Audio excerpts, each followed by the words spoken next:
की। चलिए एक बहुत सुंदर कहानी कह रहे हैं, इस कहानी को जरूर पूरा सुनिएगा, वीडियो पर भी पूरा देखिएगा। कहानी बहुत अच्छा है। तो एक माँ के पंडित जी बेटा थे और कमाने के लिए मतलब नहीं, पढ़ने के लिए विदेश गए।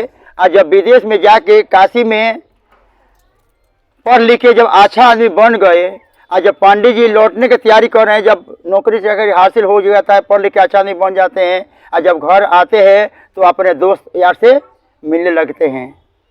और जब मिलजुल के बाबा वहाँ से चलने के प्रयास करते हैं तो एगो कौनो गांव के पंडित काशी पढ़े गईले, आ सरस्वती के कृपा भइल तो अच्छा पंडित भइले।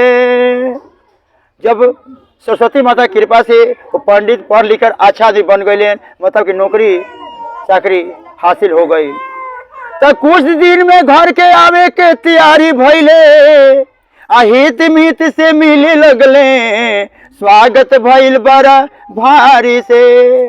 जब पंडित जी घरे आए लगले तो अपना हित मित से मिल के आपस आवत रहे। आज रास्ता में जब आवत रहे तो रास्ता में का देखत रहे, एगो गाय कीचड़ में फंस गए रहे। एगो गाय कीचड़ में फंस गए रहे। और जब पंडित जी के देखले, पंडित जी के जब गैया देख लो तो कहत कहा कि पंडित जी तेरे हमारा कीचड़वा में से निकाल द। तो पंडित जी तो पढ़ लिख कर अच्छा आदमी बन के आवत रहे। यहाँ तो ठंडा चश्मा लगा के, चाय पहन कर, सूट बूट पहन कर, वो तो कहता गाय के अगर कीचड़ से निकाल लें तो हमारा कपड़ा गंदा हो जाए। तो एने ओने तकले पंडित जी, कोई ना नजर आइल। अब पार हो गई ले गाय पर चढ़ के, कीचड़ कहाँ लगाई।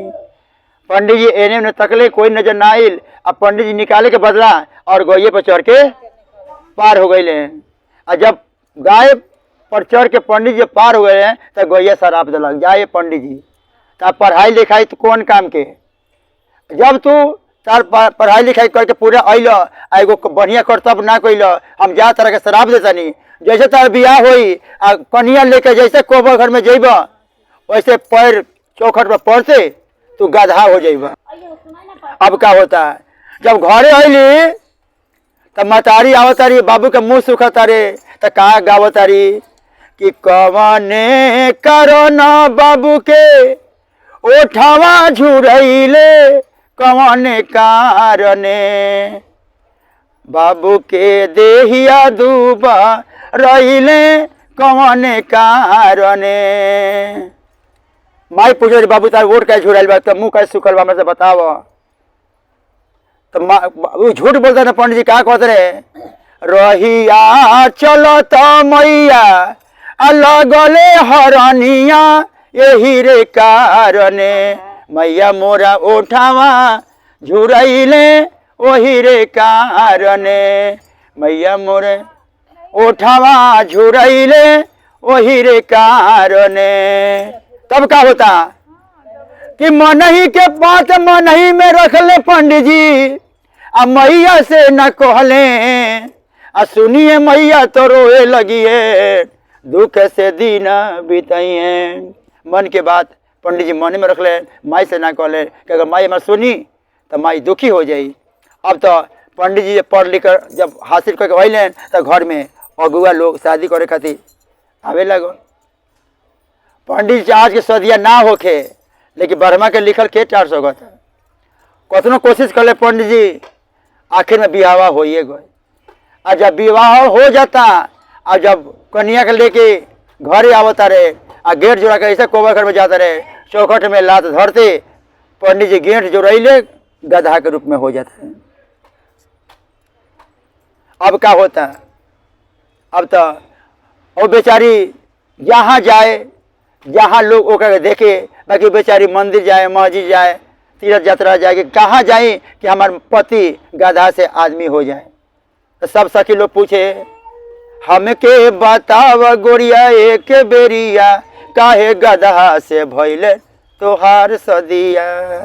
हमके बताव कन्या एक बतिया, काहे गधा से भइले तोहार सदिया।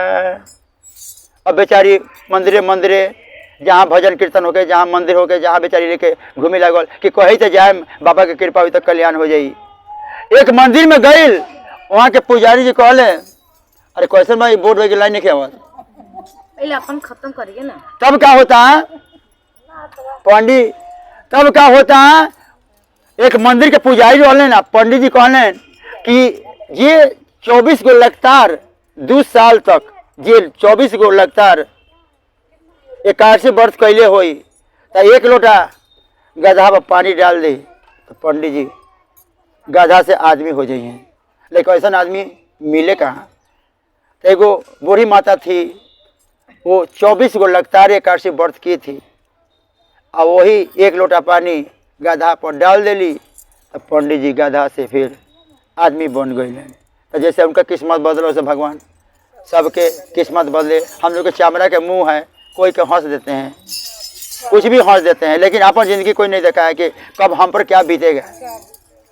तो किसी को अच्छाई नहीं कर सके तो किसी को बुराई भी नहीं करना चाहिए। तब प्रेम से संग भगवान ने की